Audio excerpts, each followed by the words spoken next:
رئیس جمهور برگزیده مقاومت خانم مریم رجوی پس از برگزاری مراسم افتتاح سالن تهران به شورای شهر مانیان بکسن در گردهمایی عمومی اهالی شهر به مناسبت سال جدید میلادی شرکت کرد. در این اجتماع که شهرداران و مقامات سیاسی و منتخبان شمار دیگری از شهرهای فرانسه از جمله هیئت رئیسه و اعضای شورای استان والدواز و برخی از نمایندگان مجلس ملی و وزرای پیشین فرانسه در آن شرکت داشتند، مردم شهر و مدعوین برای استماع سخنرانی سالانه شهردار گرد هم آمده بودند.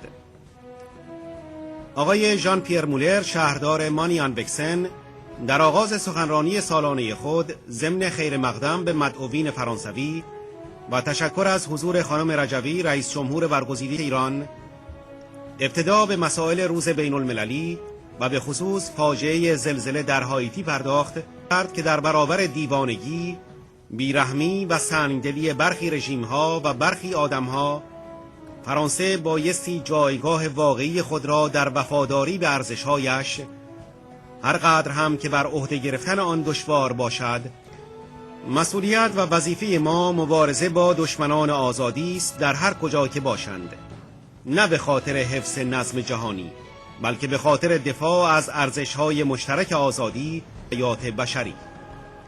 Madame la ministre, cher Dominique, Monsieur le député, cher Philippe Pouillon, Monsieur le Président du Conseil général, cher Didier Arnal, Messieurs les vice-présidents du Conseil général, Messieurs les conseillers généraux, Monsieur le Président de l'Association des maires et adjoints du canton de Manille, Mesdames et Messieurs les maires, Mesdames et Messieurs les élus, Madame la Présidente élue du Conseil national de la résistance iranienne, chère Mariam Radjavi, Mesdames et Messieurs les représentants des autorités civiles et militaires, Mesdames et Messieurs les représentants des services de l'État, Mesdames et Messieurs les représentants des autorités religieuses, Mesdames et Messieurs les présidents et présidentes d'associations, Mesdames et Messieurs, chers amis. Chère Mariam Radjavi, nous avons ce matin à 10h inauguré le salon Téhéran en mairie de Manille. J'ai eu à cette occasion le plaisir et l'honneur de vous remettre la médaille d'or de la ville de Manille gravée à votre nom. Cela parce qu'avec votre mouvement des Moudjahidines, un des fers de lance du combat contre ces barbaries infâmes. C'est pour ça que vous êtes là ce matin.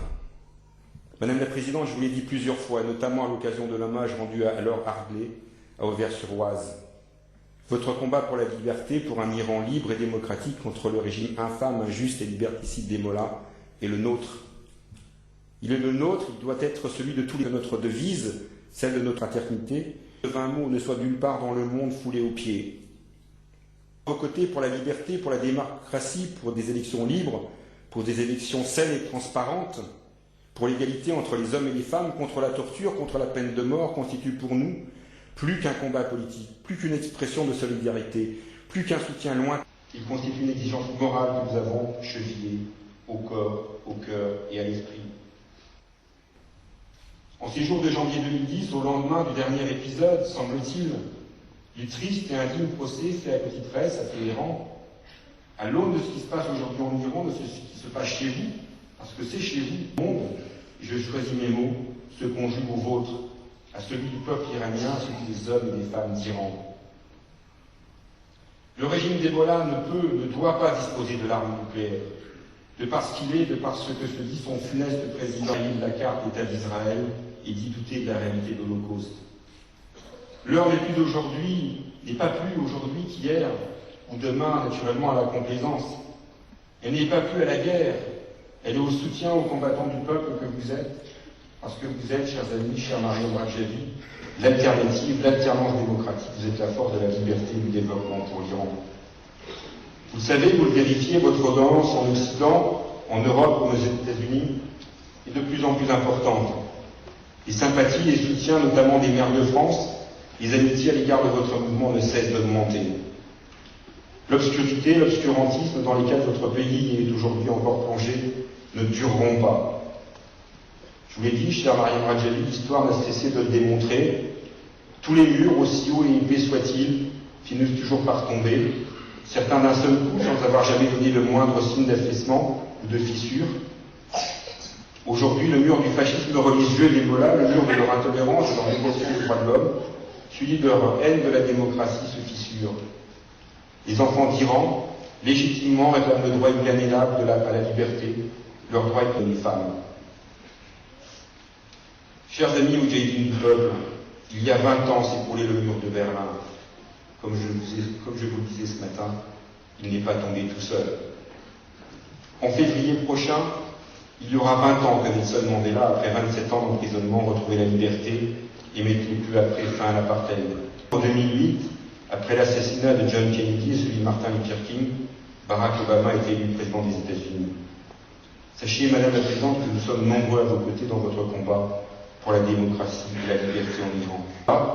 Je n'oublie pas les autres combats pour la liberté. Je n'oublie pas Aung San Suu Kyi. Je n'oublie pas les otages des FARC, dont j'ai souvent parlé à cette tribune. Je n'oublie pas le soldat Chani. Je ne doute pas qu'un jour que nous voulons, que nous pressentons très, très prochain, le peuple iranien retrouvera ce bien le plus précieux qu'est la liberté. C'est en tout cas un de mes vœux que je formule pour les enfants d'Iran.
بینندگان عزیز، ابعاد قیام قهرمانانه هموطنانمان در روز عاشورا با فیلم‌های جدیدی که قیام آفرینان عاشورا بر روی اینترنت می‌گذارند به تصویر کشیده می‌شود.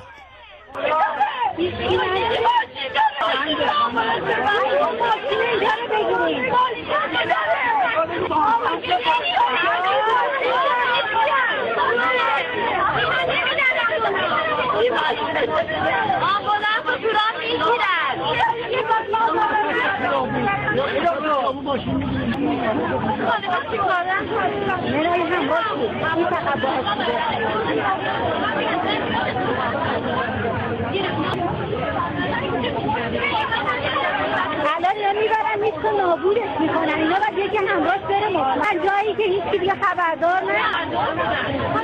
نمورده اصلا چی میخواد باشه مرده خواهد نمورده باشه بقیه مرده اینا چی میگن